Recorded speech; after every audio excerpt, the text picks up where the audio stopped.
feels stiff. Oh, wow, it's really humid in here. Oh, look. Do you see that? It's cilantro. Nice. I haven't spent much time on farms, so I was surprised to find that cucumbers have spikes. Yes, for those of you who already knew that, laugh away. It's not easy. 中午咱们就吃这个了啊！我去做菜去。好。What surprises me is how easy it is to prepare the fish. Just give it a quick wash, mix it up with some salt, and stick it into the wok to deep fry. I'm a fan of deep fried anything, so I was definitely looking forward to this meal.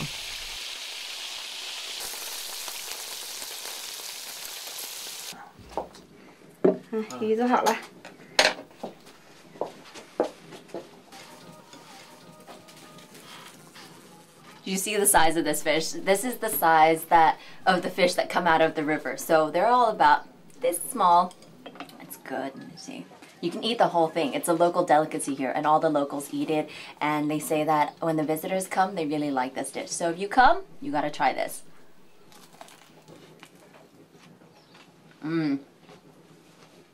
Even if it's deep fried, you can taste the freshness right from the river. 特别好吃。多吃点。好，我会的。大姐，我先走了。早点回来啊。好。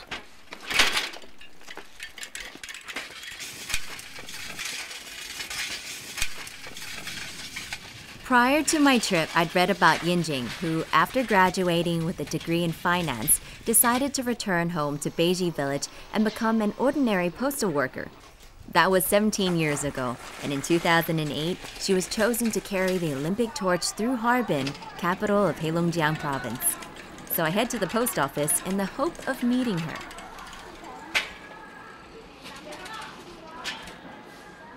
Unfortunately, when I arrived, Yinjing was out on her run, busy delivering mail to the 3,000 households in Beiji.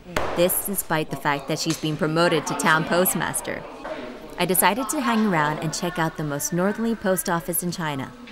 While it looks like most of the China post office around the country, I discovered that people also come here to get seals and special postcards made using any picture from their cameras.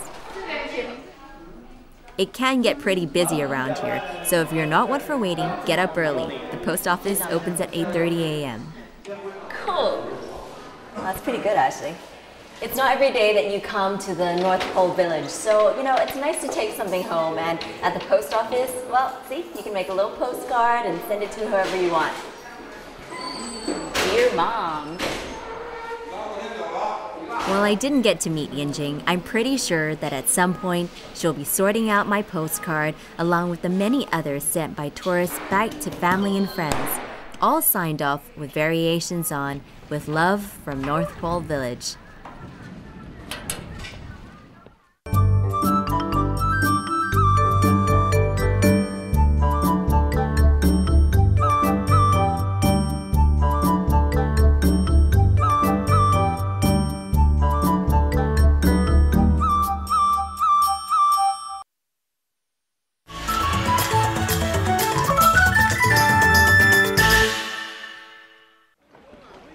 Most people just, take a spin around Heilongjiang River to get a look at, Russia and China on both sides.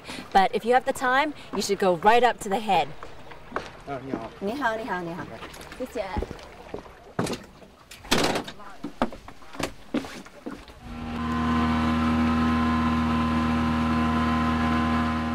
Zooming up the Heilongjiang in a speedboat for 1.5 hours to the head of the river won't be easy for those of you prone to motion sickness, but it's well worth the journey.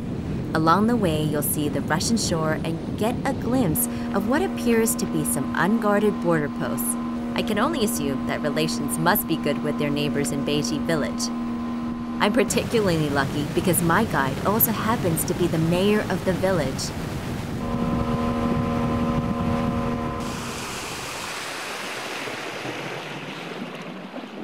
这就是两条河的交汇处，两条河并到以后，再往下游就叫黑龙江了。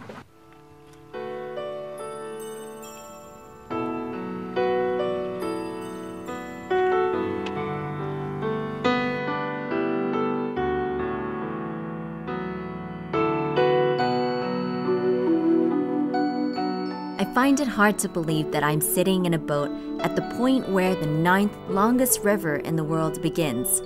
At this crossroad of rivers, I know that if I go upstream in one direction, I'll be traveling along the Argun River towards Mongolia, and in the other direction, the Shilka River will take me to Russia. While they are both great destinations, for now, I'm just happy to be cruising down the Heilongjiang.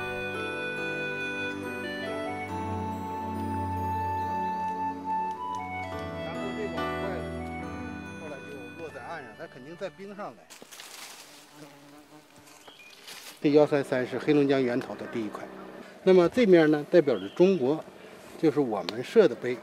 实际这个碑呢，应该设在河的中间。对，但是因为那个黑龙江是界江，一加一半，它不可能设在水中间，所以只能设在岸边了。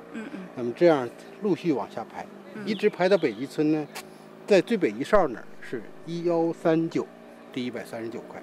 但是你会带很多游客来吗？会的。他们经常来吗？经常来。很多游客是番到北极村来的，十有八九都要到黑龙江源头走一遭。那么到这里呢，都要在这个黑龙江源头第一块界碑上摸一下，留个影，拍一下照，作为一个见证。这样我们拍一个吧。1、2、3，不错啊。哎，不错。Traveling on the Heilongjiang River, I'm struck by just how wide and open the space feels, even where the clouds seem to reach down and touch the water. It's a beautiful day out, and it's on days like these that you can really appreciate the spectacular scenery of the Heilongjiang River. Near the head of the river, you'll find Luoguchun, a very small village that is actually the most northerly village in China, although few people ever travel here. "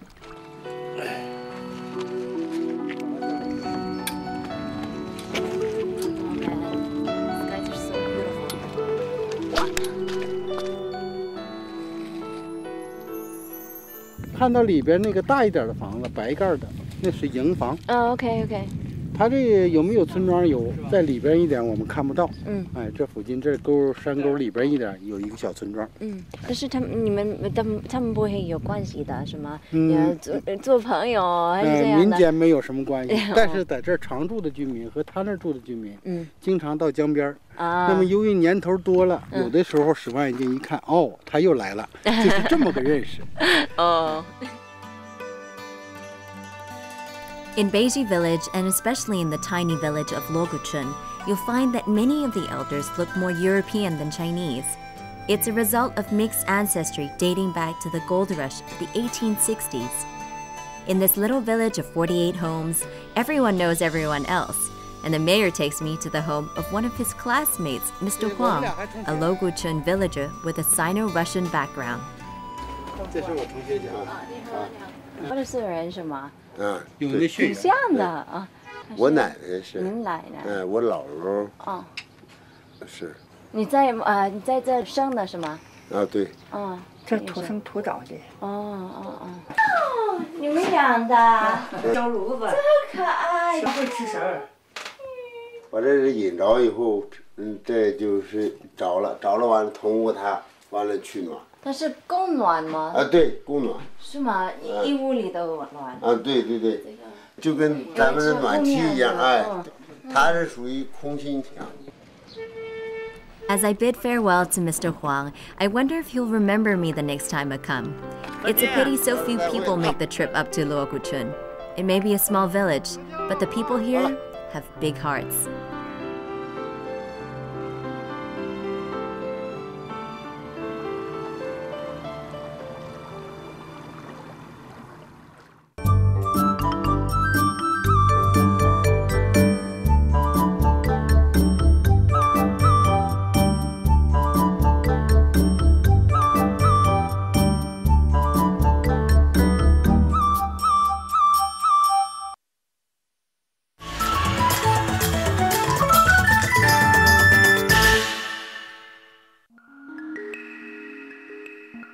Most people come to Mohe to see the northern lights. The best time for that is reckoned to be around the summer solstice. That's the 21st and 22nd of June.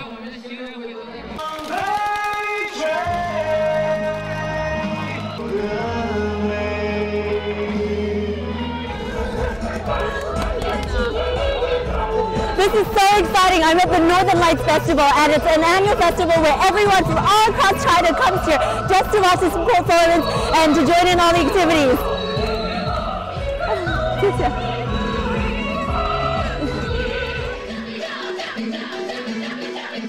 Beiji Village may be a small place, but visitors from all over China travel here around the time of the summer solstice in hopes of seeing the northern lights. The airlines do increase the number of flights from Harbin to Mohe during this period, but I still advise you to book your tickets early if you want to join the party. A private car from Mohe to Beiji Village will cost you around 200 RMB.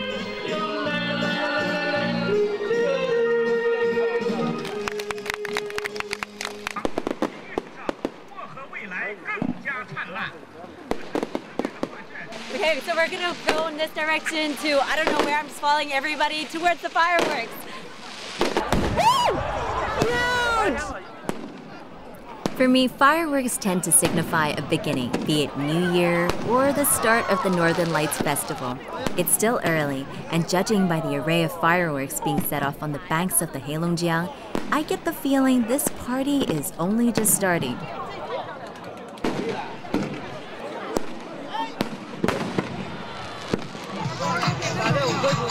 I'm not sure if I get the Olympic feeling, but why not, eh?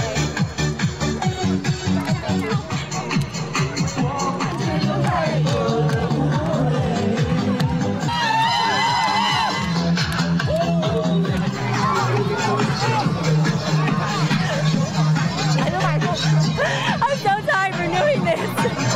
Okay, enough dancing. Let's go party. Join the party. The younger visitors and locals party the night away to trashy techno music, hoping that if they stay awake long enough, they'll catch sight of the northern lights.